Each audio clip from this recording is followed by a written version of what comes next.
We salute owner for outside the owner the look we for this side for Equinox Story House.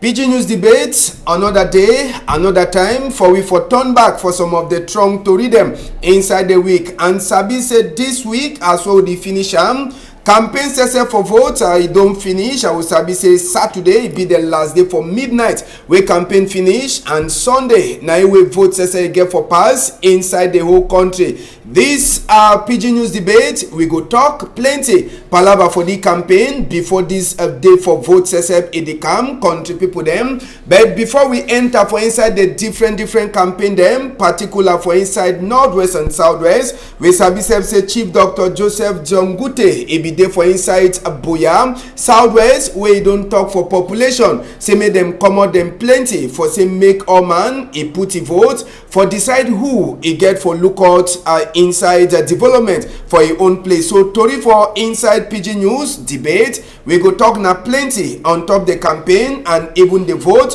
where it go pass for inside we country. Sabi say the one they come where people them like Edith Kabangwala for inside Yawende for Friday they be make waka for talk say make vote no happen inside we country. Plenty people them they don't ask question who side with security be there time where Edith Kabangwala and a party for CPP they be make that waka for inside here when they will go talk small on top that chapter. But before we enter for Tori's help, we go take una land for Kumba just now for talk this fire session where it don't occur, it don't happen for inside big market for Kumba. As well the knock Tori for this side Sabi say fire it don't attack some business place for inside the Kumba market. Maybe we'll go try for see as well we'll go get this image where it come out for side for Kumba just now for talk on top that palava for fire where it catch for that side. As well here no man never sabi who side the fire it come out, but as we Tori the enter we here for downside for Kumba for Meme division where they try for here say na palava for short circuit as we people then talk. Sabi say people them for Kumba plenty of the business people them they don't shit on them for house all this time for Seka palava for this fire or for Seka palava for country Sunday, but fire where it don't catch for that side for Kumba just now as well the talk it don't make them plenty business people them they don't come out. Lucky too army rescue too where they day for Kumba town day they become for day quick as well to Siam as well na the Siam sesep one business people them if at least 2 or 3 business put their place it already finished cash fire and army rescue they can turn up for come for see as well they go fit for control that fire where it the cash for that side. The first story we don't hear they tell we say it dey so na as short circuit it caused that fire where it cash for that side. So for big market for Kumba as we already enter for we hear say SDO Ntundong Shambalen it already land for place where fire the cash. We go surely turn back on top this palava for other Tori them for inside Equinox Story House. But just for Sabi now the thing that way the pass for Kumba just now where Kumba people them business people them say they don't be for outside plenty time we for Seka palava for country Sunday. Doctor, this fire way they come for this kind of time inside Kumba and no business man no be there for outside. Plenty people them they don't already start for talk. Ambassador, thank you, and sorry we contributed. Sorry, I don't salute you. Yes. Now just for Sikatu we there for we before this afternoon. And we there for period for campaign and SEP DO then SDO they there for answer for campaign where they support for the same that the nation, the population, the minister then too they there for answer they do a campaign where I don't know whether they serve that party or they serve that Cameroon. We consider that fire well I say short circuit.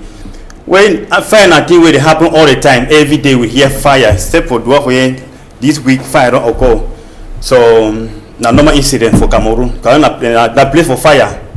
And this particular fire they happen time where plenty of these business people them they don't shut down them for their house. As well the talk since Thursday they don't shut down for us for Seka this palava fear. They no sabi if they go sell as well if you see that business place they lock. That way the fire be the cash for tell you say business people they no even day market today for and a big day for Kumba market, but people them they fear they shut down them for house for Seka this one where they call them second to Sunday way they start them since on Thursday.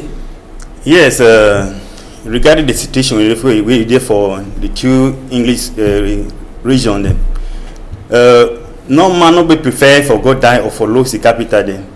I know means talk say the fire be due to the ghost town.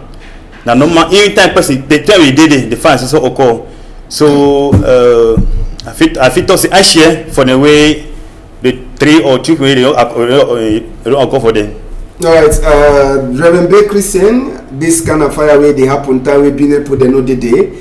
With the year saying a short circuit, according to waiting, we don't enter with EHS now. As I be say plenty, they go to ask question Equinox Story House, how na don't manage reach for Kumbasoto na the show we did till the past. Now we walk, but people that they ask, this fire, short circuit, no binary man no day for market.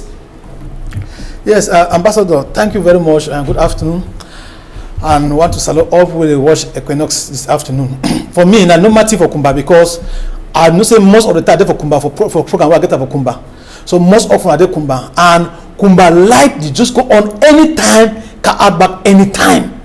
And sometimes like they come, they blow off people that things them because the way the light sometimes they come with power where people that they carry the half of market sometimes they kind of a power where as a leader for market they come for market that light kind of power can stack with no man of the way if you pension now we don't see them happen so it don't be normal thing. For see and say this so for Kumba, they call light.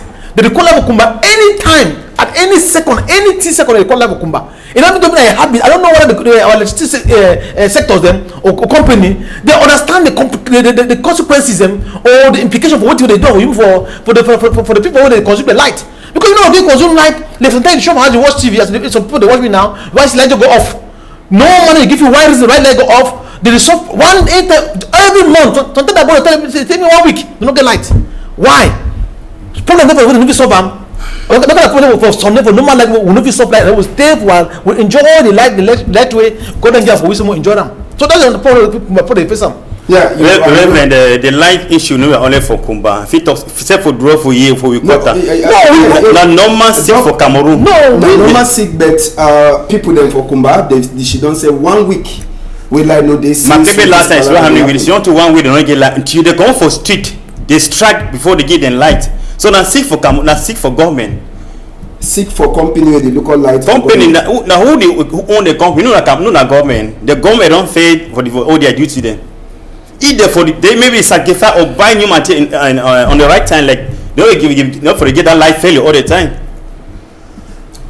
Any other thing for no, they let you talk and say, my brother, they cut light, you know, for Douala here as they cut but the one for Kumba a bit too much. The way they cut light for Kumba, you know, people in the way they don't fall stock. Why would they sell fish? Why would they sell go for Kumba, not for market? You need to see they sell frozen fish again. They sell a fresh fish when they work meat or fowl them. When they cut and get piece by piece, they sell on the market because if you want to go for fish, you want here to go line and go off. People don't go stock for market because of light. I'm not quite sure. You know, say that issue for Kumana place for the war zone. So, this in your opinion, if you at the fear they hate you for going. No, my brother, I matter of fear. Move one talk on to be straight. If you now the military, now the government there, now responsible because citizens there. They go for campaign. Now campaign what for campaign. Now campaign. When we want to what to continue. Now campaign what for campaign. Now campaign. So we work and vote them for party where we need to enjoy the life when we still get them. We need to enjoy them. The road we also get them. We need to enjoy them. You can't talk too much about vote. You want to vote who? When because any international for any country. When you want to vote for a person, you vote based on your interest. If the person not for particular interest, not even vote the person. So anytime when you want to vote and say you want to vote the other party, and then you want to vote the person, and then you get light, you see how you don't get light, weeks over weeks, you don't get light. And then the person, what is your interest when you want to vote the person? So even what I talk say, we do want for Kumba, it don't normal to say light may be for Kumba all time. They call light at the will. You don't get so if you call light, you know at first before they call light, they give you information say they call light because say. Pour down for this thing getting they give information but they give information for you and when you are too spoil you go for side you go for one for what talk they push you for one side they don't listen for your complaint and when the correction she like put for market that so normally if you look at the normal procedure for policy if you government protect interest for the citizens in them that put of that story so also will pay their property will don't be lost but and even if you hold them so they don't for give me that careless. They will begin to say the one called light. They view how it. What's happen? You show sometimes you hear how traffic are for down. What kind of madness that? That's madness. Okay, may I quote you some small example? Just last this week we just finished. we get gold stamp for the 2 region then. Except administration office no be open. Let me say that in your two go to fear. If for instance the light fail again blowing that kind for money when I ever go stand. Now so now 1 week go stand. In that now then tell me how if I'm a DO go fear for go in office, then the normal thing I go for office go feed that light. The point I say we get for solve the problem where they give them for the country. If we don't solve one problem, all will be solved at the same time. We will continue, so we'll turn back proper with that palaver for fire for Kumba. We pass today as soon as Sabi, SDO, Ntundong Shambalen, as the last story we enter with EM, it will don't come out for try for see the situation for that business place we born. So evening time, when I will get all that story for inside the Equinox Story House. Now on our own TV tele, now on our own tele, we on like and plenty. So for afternoon, we go bring on all that one them. Just now, we go enter for chapter for campaign. Sabisi last bet 1 day for people them whether they make campaign for do them talk their own sweet talk. Waiting happen for inside the week. We go take una go for far north, from Gina for talk palava for party for Univer. People there with the Sabi that party na Kupen Vondom. We hear he get that party bet inside this Univer party from Vina. Only some days then before time for vote he reach. Person wey dey like head boy on top the list for Univer for inside place where they call am say Vina. He join enter na for CPDM according to he say the party people them for Univer they no be being a serious people them. Now for Sikawa that we Oga Shehu he decides he left Univer, he don't enter just now. Now for inside a CPDM just some days before vote forget municipal people them, but the two vote them municipal and legislative he pass, but the man he don't cross carpet. He say the party people them they no serious. He don't join CPDM, Reverend. Just this, and now be the head for list for inside Vinan. On when you see the kind of thing, you check say the man he don't see and say no go fit for win. Now whether he jump. Like don't want to go in the line with the level of corruption with Cameroon ambassador, because I don't believe and say even the normal party we go, the ruling party we go join and CPD, it be normal for them to accept possibility kind of diamond because they come for their party. When we talk about the rule of law, the rule of being in oneness. Now the kind of thing they want time, because when will you be saying you for power as a ruling party, you sort of make the country be in harmony where everybody will be together as one. No, I don't see that one. Make it to them make that man for that man go to that party. Maybe because they go to that because they that part not fine. But they don't go for back, give money for back, or they don't look at say they be popular or so kind of way. They don't give money for back because they want for sure the other party. Now what did that happen? That's just it don't happen so. They want to go look for party and if it is I be ambassador, I don't ambassador the party. They don't be for 9 minutes where election come and I talk say no that party not do fine. No, it be so. Money don't show you pass, or they don't show influence the man for back, or something don't show happen for back when they don't come to the man for do and then be saying that because of that party. Because if you have a party today, after that 9 minutes, talk say the party no, the politics of the party no fine or whatsoever. The party fine. Unless of course they don't show give money, they don't show give money, or they don't show some other influence may come up for that party because they want to frustrate the level of that party. And they won't see if they ever do them. Like what the ruling party they ever do them because they be new thing. Excuse me, Guillaume, that reason we talk say make am before I come out for a Univer party for Kuumvondo. Now say ECM say the Univer people then they know they serious. Now people they ask question now only now Isabi say they put they know they serious. We cross carpets. How you check this? It not be open for your language. That is the Universe party. You don't see and say the ever winning party. Now he was also win when I see. So now it's smart guy. He don't want lost again as he ever lost. You know, say if he stand for the men for your own party, you know, get that position where it intend for get them. So for the winning party, where they already win the election, those say that for money they can't feel them. You know, so as you don't climb the before thing the one can chakara, you don't rule maybe like some you may 5 year mandate and you don't achieve a lot down for remain for your best party where you go remain for the spot. So you don't read the vision, see and say, better me cross carpet go for the C-way, now the winning party. We're gonna hear almost win, so you don't read and fine. You know, be stupid, you know what you do.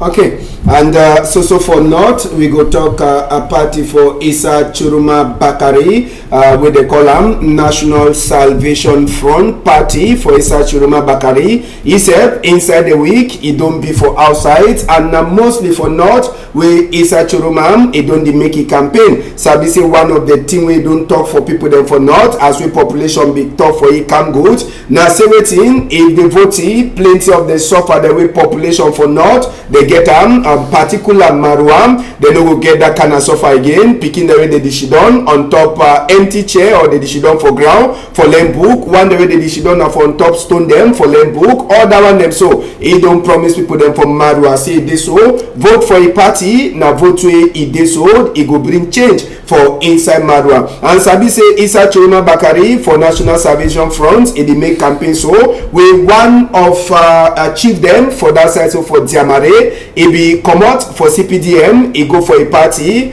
a big chief for inside him, he suspend the chief for Sikasi, he come out C, he enter for Isa Chiroma Bakari a party. Now Isa Chiroma he make campaign, plenty people they talk say whether they vote for he or they no vote. Now man we define, we say they official say he get combi, FSNC and CPDM, they get some that small combi where they get them. Isa Chiroma, a great politician. So, seeing the big minister from this to this, from provision to this minister of vocational training, you know, we get that opportunity for give what you the promise for the population now. To me, during election campaign, the amount is still like honey. After election, you don't pass. It pass with the amount pass with a collar. You pass your corner, they look like say don't even know you win. They make an idea for that position. Chiroma, he want yes, still maintain that get that make like one or two parliamentarian.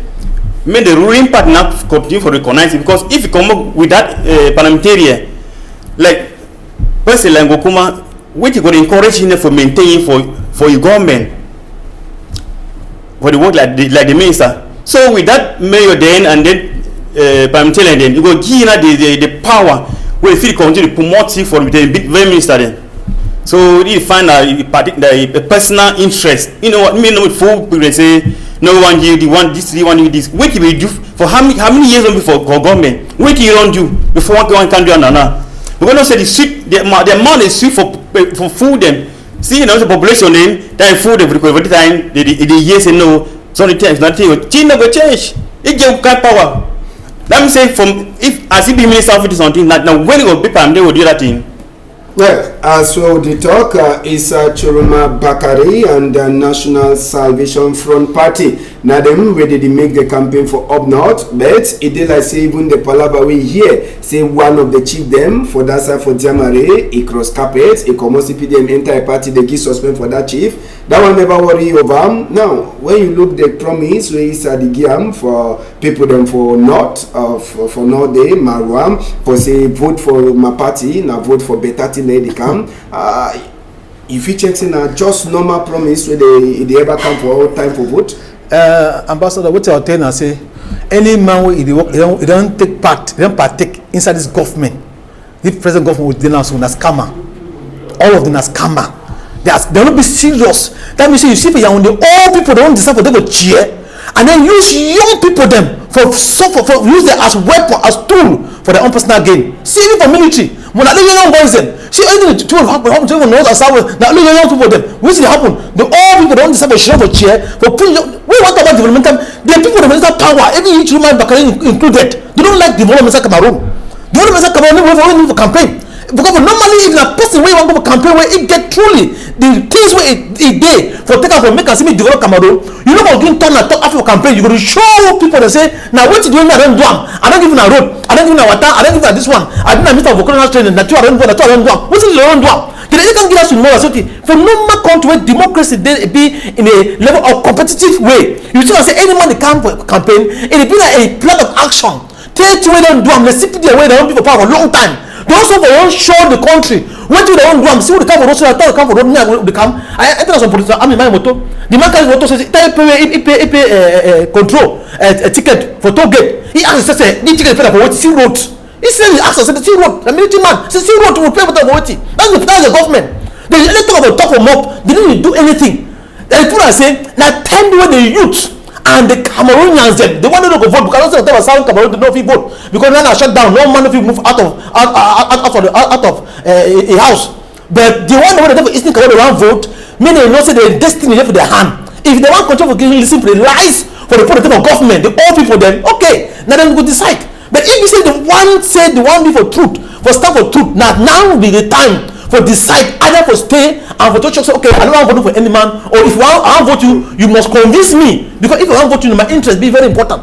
Now Reverend babe, before we still for on top this palaver sabi say the time where Kunkuma be go for Marwa side, if you remember time for vote for get a new president, he be go Marwa for October time for campaign, and someone thing they way the people the right time say they no be mouton, and me say they no be sheep them again. Me say plenty of them they don't get sense, but you check say this vote for municipal legislative if you surely make that change for people then for not. Well, I believe say the Nodians don't for that talk say they don't talk and don't make that they don't come for the step. But I don't know what to do country why now the people they have power don't put a spare for the citizens them they don't reason I don't understand. But I believe I say if they come now for the level of their consciousness for understand say this so they need be sheep. It means that they don't see this so they don't use them like a sheep for their personal gain. Yeah, is there what happen for we for our own side there? When they come, they talk say okay, they have to say dialogue. After dialogue, so all these special status. But look how killings still go on, burning of houses still go on. All those promises are things that I will not materialize because all they take in consideration are their personal interests. They need to take the interest of the population. Because if they take the interest of the population, one of the example. Because one of Ground Zero will play happen north and southwest. They are talking. They say they want to give special status. They say the election won't take place, but they are still killing people. They still burn people the houses. Then who now go inside that burning of houses and go vote for some person? You don't jump. Will they ask you for pass for not? Will they for not? No, just they don't only get a sense. They didn't be sheep goat again. No, they don't say they didn't be sheep goat again. No, I want to take one stone shoot two birthday because we get for discuss all that one. Yes, because Nordjan them. I thank God say the Nordjans them because the CPJ in particular they use the North as their own way for taking for your own win power, for taking for enter for government, for taking for show say this so they know the far north and the grand north. Now they win power and now they use them. For take and but thank God say they don't come for that way for realize themselves. But I believe and say the Northern the one they don't come for front. Maybe the one where they come with purpose, maybe they come with plan, maybe they come with a good strategies for their own country people. All right, Doc, far north all this time if you don't follow Tori House, we get village where they call them say Turu for far north for Mayocha Naga where Boko Haram don't make the people then they don't run come up for that village. He never overstay. Boko Haram, he attack even some village where they call them Mozogo. That people them 211, they don't come out for outside for Mozogo self. One of the people there he talk for Tori House, he talks in only 6 soldiers they did, and when Boko Haram they come like them 100. So 6 soldiers they no fit do nothing for that Boko Haram. So plenty of them they don't decide for wrong go for a place where they call them say for Koza na the center town that for these people there. Now when you see the campaign where they happen, governor says for SDO for Jamare it be happen Dongamen this week for try for put security. Now they don't bring in vigilante people them vote in the camp for Sunday. When you see all the campaign where they pass, you check say people them for north they go don't really learn and they go vote best way they check say if you bring them something. Thank you. Firstly, we don't feel our blame people for not over, and government they just send only 6 military for it. That's na frontier but they give for send play military. Instead one send the military pack them for nowhere and South way they will not know what they do there. For 5 way you know they produce, you see the result then.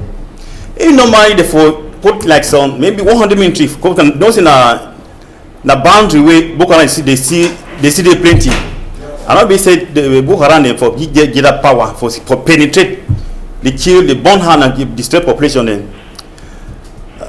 Secondly, for the election issue where they count tomorrow, the 9th, the machine are already in place. The result will produce where they will produce. So we not expect different result from the north. The party where they ever win, they go win. If we want to get the free transparent election, for blame the northern then. Me elect leader then like president. Me be like me be voted, me not be appointed. But they appointed, they don't get the independent, the free hand for work. Like president of Constitutional Council, he be appointed by a person where he give the honor, give the respect to the person where appointee. When normally they for voting. Then the talk say they know the bite finger where they give chop. Now when that they don't fit go astray, they give for favor the person where don't appointed for them. No man it take for the go fine, they elect all these authority them. Like we forget about the issue of maybe foreign observer them. We the Cameroonian, despite the war they go inside Norway and Southwest, the election will be free and transparent because they go to work in favor of the people. They don't. Yes, they go in the dignity. They don't go to get fear. Say person will appoint me, I go to fear you. They will work. So the way if they work right, they don't go dismiss them. But if they work badly in favor of population, they sack you. Not get enough voice. They be voiceless. Okay, doctor, I want to ask you one question. Answer me. I know one bet. Yes, that is. If I appoint you for some position,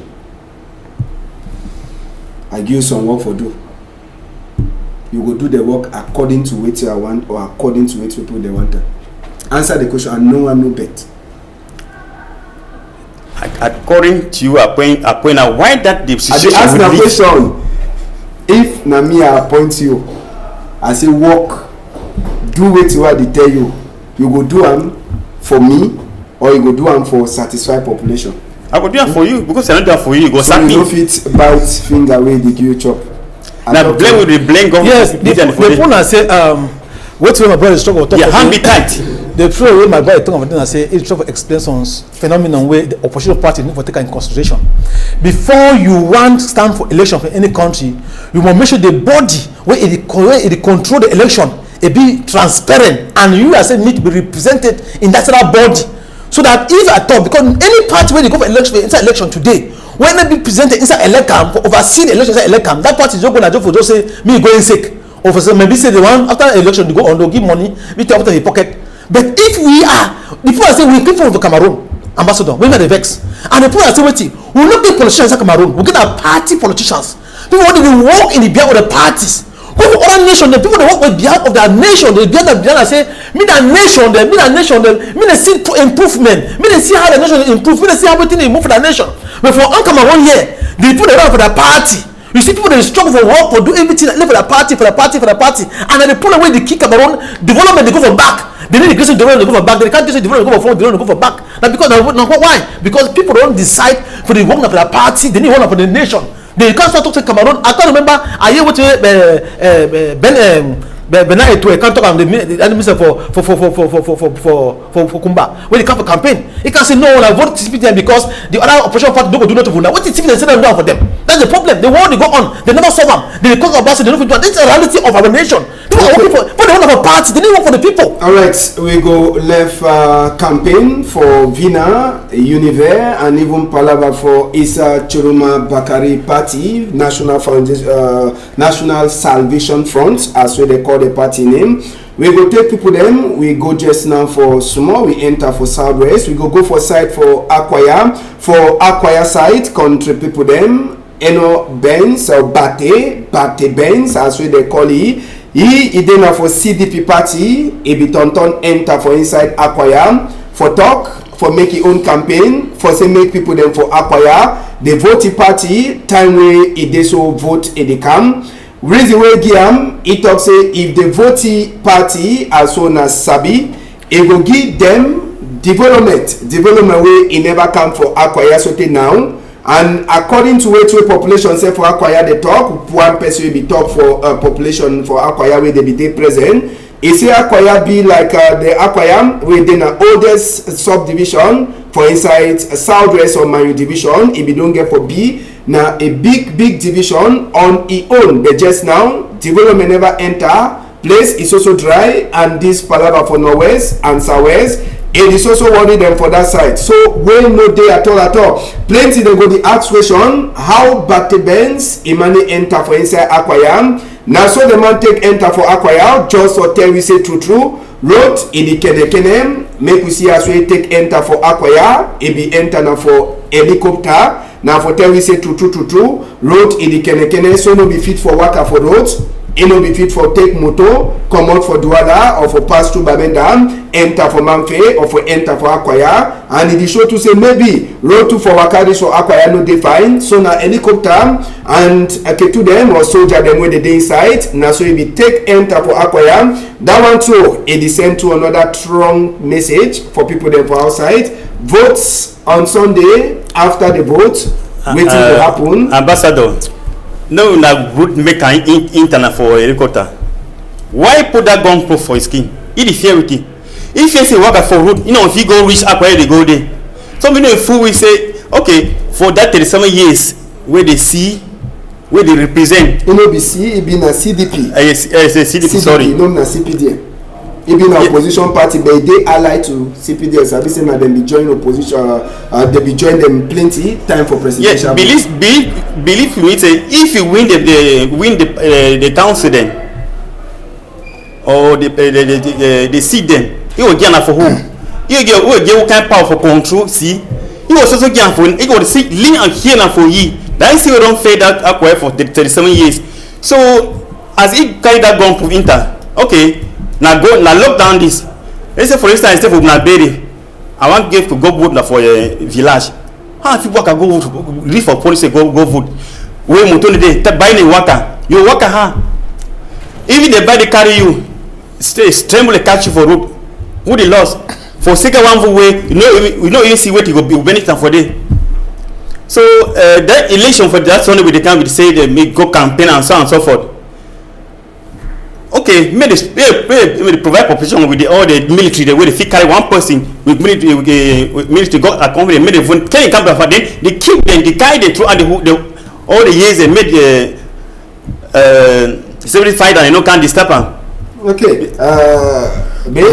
this palaver, Bate Benz, it will go campaign, but it no go campaign like any other normal. For Douala here, the campaign don't work a fine. All man the tonton feel free me to put them for inside market, talk for them.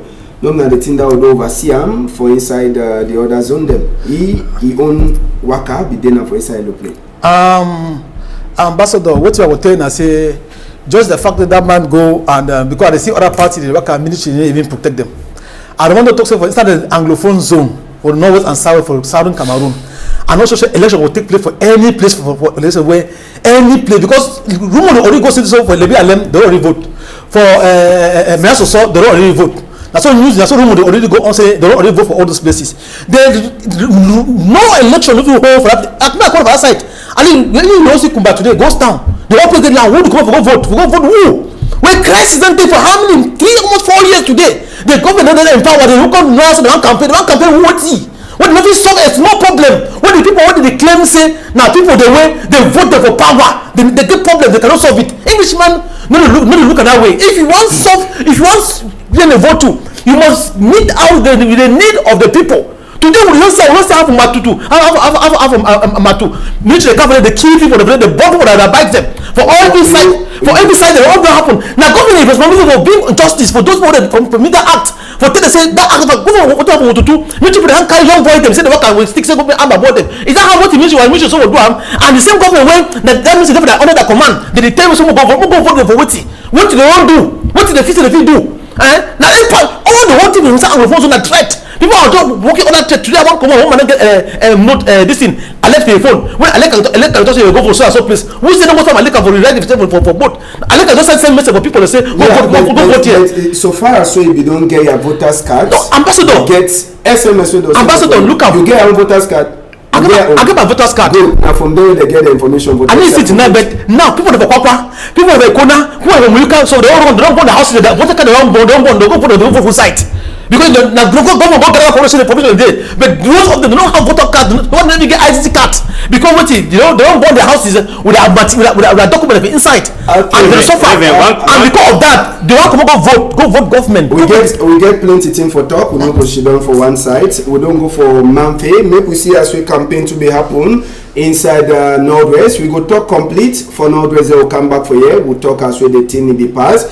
Now as well I see with the talk for now. We go start for that side from Camden for talk palava for campaign. Will be happen. Camden be then one of that division or subdivision we day for under a place where they call them saying Donga Mantun. And for that side from Camden, one of the person where they carry people them for outside plenty and Gala Gerard, and the person where they for on top in this. All them they be there for outside as well they be the enter for inside town. Population e be there too plenty for Ndu Nkambe we enter the population be come out. We hear say place like Ndu na place where they so people they say they be the fear for sika this palava the boy them where they whole gun with they no be the even come out for outside beds as we Ngalaji rats e be come out country people them Ngalaji rats e come out population we all man e come out for Kanye way to get for talk and Sabi say the target for CPDM for inside Donga Mantun na for take all the 5 council them wey dey for that side make CPDM control and even the 4 honorable them wey they go for inside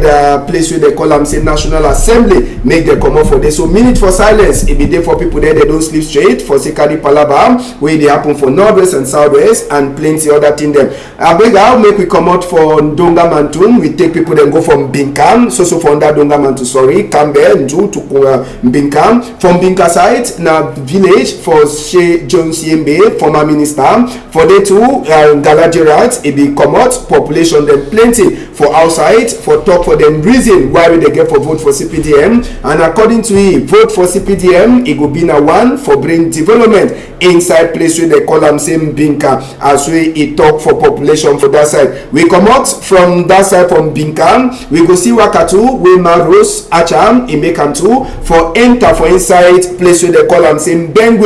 Waka for ye, it no be day easy at all as well the waka for road, it be day na palava for popcorn, we be the hala. The one na been people there the year as we gone the hala, all man's quale, it enter for Sosongo, for Seka palava for fear. Sabi say for Seka the gun will be hala for this waka, we hear say 5 people them, they be get caught, one, it be day we own court no be over day plenty. As we the waka, as we gone hala, they be get by force stop for road, by force stop be happen, and for day we this so they try for check people there they don't get gone after people there they get caught for their skin for Seka say they be shoot motor them way be there for convoy for Maos Acha for that side so for inside Bengui last it be so land for head town headquarter from Bengui or for that side for Momo Bengui we na for day we launch campaign for CPDM and Sabi say for inside he don't talk and he say be talk for we who have say it dey so na 5 people they be get caught no man in no sleep straight and the people there they get caught some they do with their own be they serious more they carry them go hospital other people with their own be small they be they say for inside this campaign he talk for them make all man he come out for outside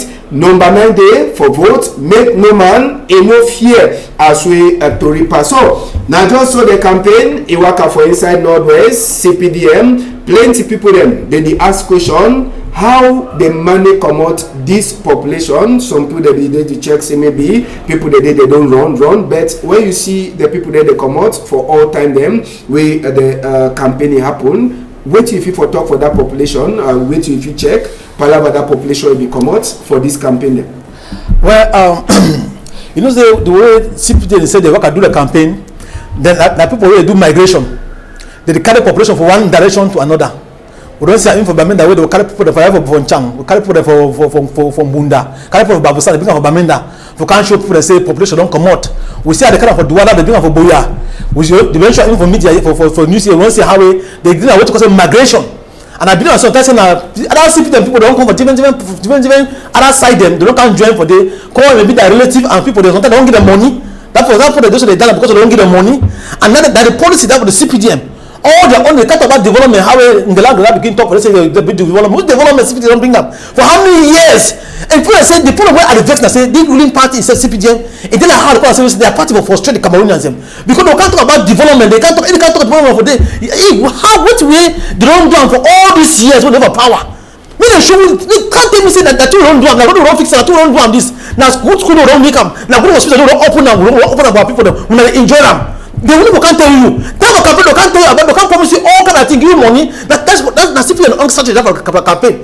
And the money will take. I don't know how they raise the money. Can never simply they raise a fund for campaign. I don't know how they take the money. But I don't believe. I see those people. Them, my people go sometimes. They don't come out on different side, and then they come for they come to their relative and so other people then, or they get connection with chief. It doesn't make another people they come. But the truth I say, at the final thing I say, after this campaign, anyone I want to talk maybe clear, Ambassador, we will go for do election.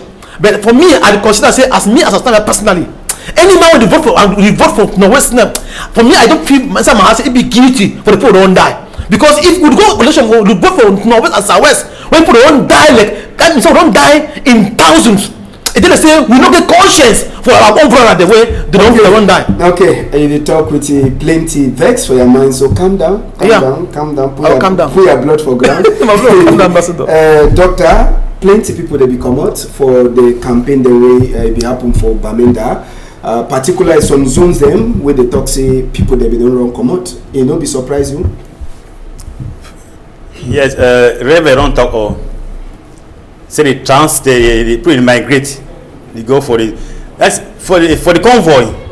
Now having motor they inside where they go there and hand be inside the motor. They don't buy already. Conscience for the people they carry and go they may go be for the hall for talk say no be one see we like your vote see and so on so to me I don't see no election will take place for inside Norway and Southwest because already according to Cardinal to me we be working see say if say the population as he look am he talk with chat with them he say 75% be for independent. Why 25 before a federation? But instead of man-to-man dialogue with past the other time, they don't even take one of the two for discourse. If it's not hard for put the two on table for talk man-to-man, when we feel we see and say fine for we, then they try for just convince and say no, the independent. We see Bishop try for convince we brother if they feel and say come back for the federation way the 25% be on. So for that election, we go to a campaign say, okay, they don't be for 37 years for power. They already promise because to me, name for seeing a promise. Now ever promise, I didn't ever fulfill. Now there's very promise got the promise now. Okay. The day for election, how they will come go vote? All right. My minister, you don't come on inside Amoka they go. Okay. Now who they will carry on? How will carry for Amoka that they go for the make the vote they vote and then. If you see say the tomorrow like some 10% go vote then the 90% will be inside bush display all and then in tell display then the 10% they will vote will be sure say the 90% of them will come back they will feel accept the mayor or the but they don't vote them the 90% they don't if you do against they had a thing of water we get plenty thing there for do we almost finish our time we go make small round for inside Southwest too. We just come up for Northwest. We go start for Tombel. We'll be one start the week with the territory palava for Elekam them office for that side for Tombel where it be cash fire. They talk say they put that fire for Sunday night breaking Monday for the Tombel side. So people they say the surprise Elekam you know be dinner them office SPC na money house where they be rent them for use them like office for Elekam. From there we go take una go for Lebialem side where we get Minister Paul Tasong too where he be go for go make campaign for CPDM for inside that for Lebialem as so here the arraignment be passed for side for Alo as we Tori enter for we here and according to Tori to here from that side they seen around 2,000 people them they be come out for this campaign with Minister Paul Tasong he make them for that side so for inside place where they call them say Lebialem we go enter for Fako side SDF they already complained. Honorable Fricks Etoke, we been the member, we want turn up like honorable for SDF, Fako East constituency. The try for talk, say this so, palava for Pacham, it already start for Siam. According to he the talk say people them way, he the one turn up for vote with them. They already start take people them voters, their own voters card for say they go give them money and other one. According to Torio here, Honorable Fricks Etoke for SDF, it already write book for international observer them for say make them say the camp she done monitor as we vote in the past